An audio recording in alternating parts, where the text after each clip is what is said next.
Tennessee's tourism board promises rolling hills and front porch charm, but the actual paperwork reveals a state where time zones split counties in half. Stick around for all 43, because by the end, you'll trust state government a lot less and feel a lot smarter for it. Number 1. Tennessee's official state sport isn't football or hunting. It's clogging, a foot-stomping folk dance style that somehow beat out every other competitor for the title. An entire legislature sat through budget hearings, school funding debates, and infrastructure reports, then carved out time to formally crown a dance style as the state sport, while rural sporting facilities stayed an afterthought for decades. Priorities, it turns out, are a flexible concept in Nashville. Number 2. Bristol, Tennessee is split clean down the middle by the Virginia line, which runs straight through the center of State Street. One side of the sidewalk pays Tennessee taxes, the other pays Virginia's, and someone just painted the border onto the pavement and called it solved. Could you imagine ordering coffee and dessert in 2 different tax jurisdictions on one block? Number 3. Tennessee borders 8 states, more than almost anywhere in the country, mostly because it's shaped like a long, narrow hallway nobody widened. Drive west to east, and you'll cross more cultural lines than most road trips manage in a week. Number 4. Manchester hosts one of the country's biggest music festivals every June, briefly swelling a town of 12,000 people into a temporary city of 80,000. Infrastructure built for a high school somehow absorbs a small metropolis once a year and gives it right back. Who approved that math? Number 5. Lynchburg, home of the world-famous Jack Daniel's distillery, sits in a dry county. You can tour the entire facility, watch the barrels age in rickhouses, smell the mash cooking, and then legally buy almost nothing to drink on your way out, aside from a handful of commemorative carve-outs written specifically for tourists. The county that built its global identity, its tax base, and its tourism economy around whiskey technically forbids buying a drink at a bar down the street. Number 6. Reelfoot Lake wasn't carved by glaciers. It formed in weeks during the 1811 to 1812 New Madrid earthquakes, when the ground sank so hard the Mississippi briefly flowed backward to fill it. Tennessee has a lake that exists because the earth had a tantrum, and locals just built docks on it. Number 7. The Lost Sea. Inside a cave near Sweetwater is the largest underground lake in the country, and most Tennesseans have never heard of it. An entire navigable lake sits beneath the state's feet, while the surface above stays completely unaware. The geography only gets stranger from here.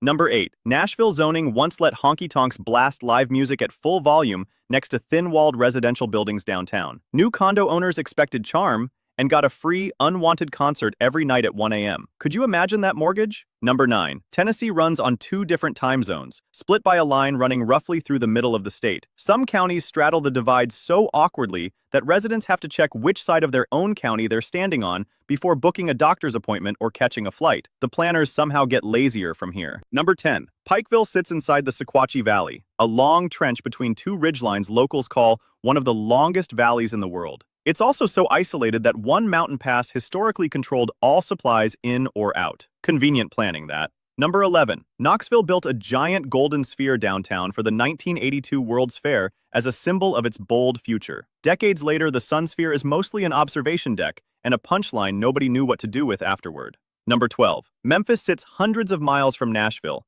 separated by enough farmland that some Memphians joke they're closer in spirit to Mississippi and Arkansas than to their own state capital. Have you ever seen a capital feel like a foreign country to its own state? Number 13. Tennessee historically required a permit for fortune-telling in some towns, while leaving far stranger and far riskier financial advice completely unregulated. A psychic reading your palm needs a license. A guy on the radio pitching a hot stock tip needs nothing at all. Number 14. Rugby was founded in 1880 as a utopian colony for English aristocrats' younger sons. It collapsed within a decade from typhoid and bad harvests, leaving a tiny preserved Victorian village sitting in Appalachian forest like it teleported in and never left. Number 15. Tennessee's state insect is officially the firefly, except it's also the ladybug, because lawmakers couldn't decide and just named both. Somewhere a committee meeting deadlocked so completely, the only fix was doubling the prize. Number 16. Chattanooga's Lookout Mountain features an incline railway so steep that at points it climbs at a grade approaching 72%, making it one of the steepest passenger railways anywhere on the planet. Riders sit at an angle dramatic enough to send their coffee sliding off the tray table before the car even finishes loading. Engineers built it that way on purpose, in an era before modern safety regulators would have signed off on anything close. This one defies basic physics, almost literally.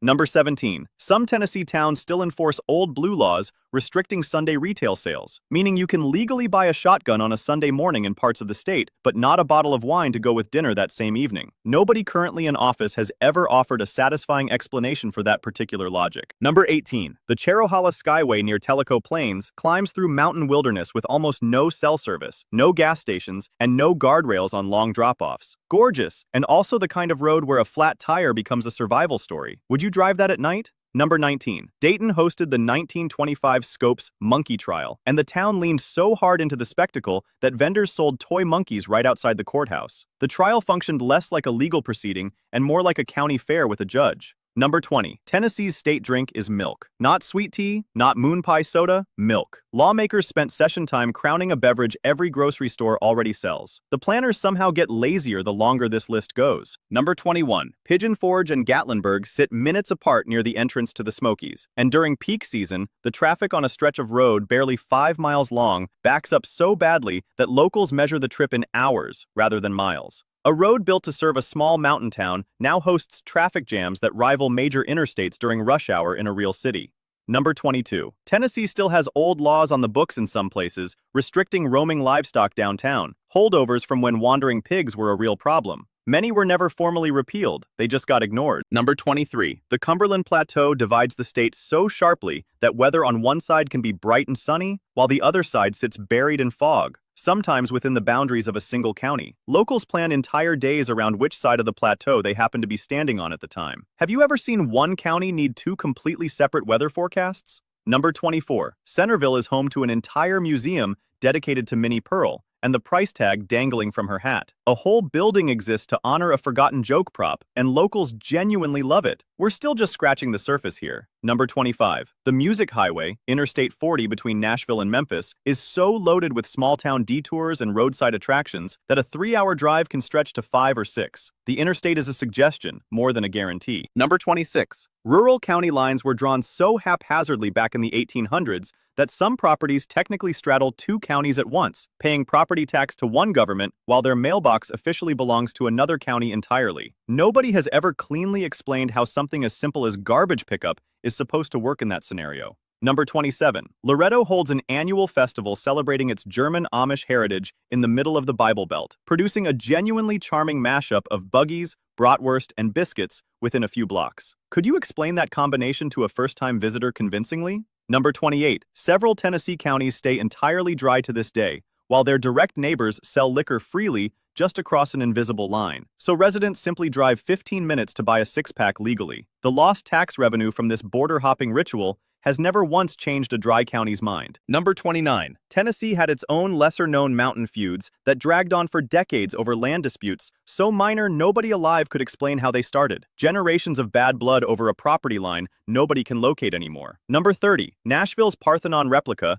built originally for an 1897 exposition, is a full-scale reproduction of the ancient Greek temple, complete with a 42-foot statue of Athena standing inside, all sitting quietly in a public park in the middle of the American South. A city world famous for country music happens to house one of the most architecturally accurate Parthenons on the planet, and most first-time visitors never see it coming. Number 31. Dollywood functions as its own microeconomy inside Pigeon Forge, drawing more annual visitors than some national parks, while the surrounding roads were never meaningfully upgraded. One woman's theme park now strains a road network built for a fraction of the traffic. Number 32. Tennessee's Constitution once barred ministers from holding certain offices, a rule that survived nearly 2 centuries before courts struck it down, in a state otherwise thoroughly soaked in religious culture. That contradiction took generations to untangle. Number 33. Stretches of the Appalachian Trail run close enough to black bear territory that hikers get specific food storage instructions to avoid midnight visitors. Nature simply refuses to respect the trail map.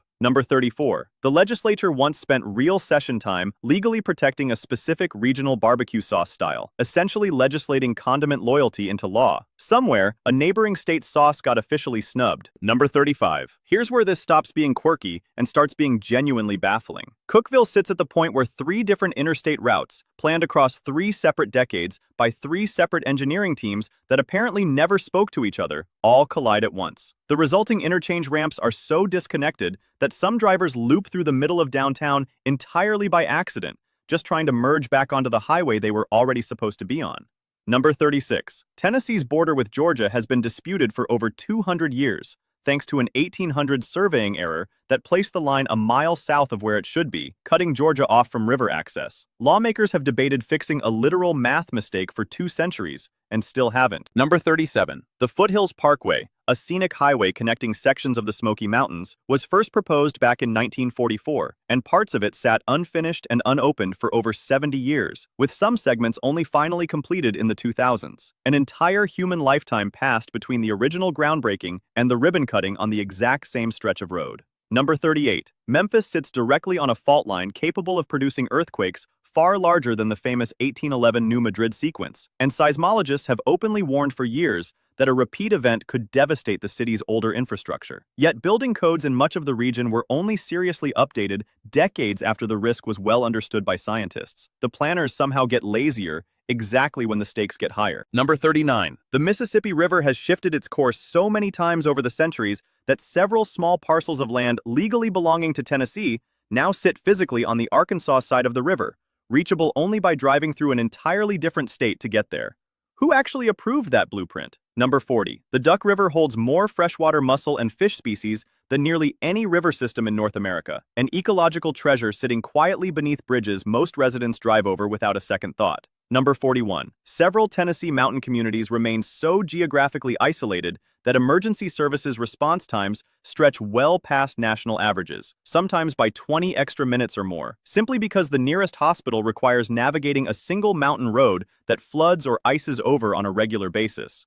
Would you ever move somewhere knowing help might be 20 minutes further out than it should be? Number 42. Centertown isn't anywhere near the geographic center of the state, despite the name, a branding decision so confidently wrong that it has confused map makers and tourists for over a century. Nobody in town government has ever bothered to fix it. Number 43. And the absolute peak of it all, a small triangular patch of land near the Tennessee-Kentucky-Virginia tri-point is so disputed and poorly surveyed that, depending on which historical map you trust, the same handful of acres has technically belonged to 3 different states at 3 different points, sometimes simultaneously, according to conflicting legal records still cited by surveyors today. 3 governments, 1 tiny patch of dirt, and not one of them has ever fully agreed on whose problem it actually is. So there it is, 43 reminders that the line between charming small town and total bureaucratic disaster in Tennessee is thinner than any tourism brochure would ever admit. It all somehow keeps running, mussels and moonshine and missing road segments included, held together by sheer southern stubbornness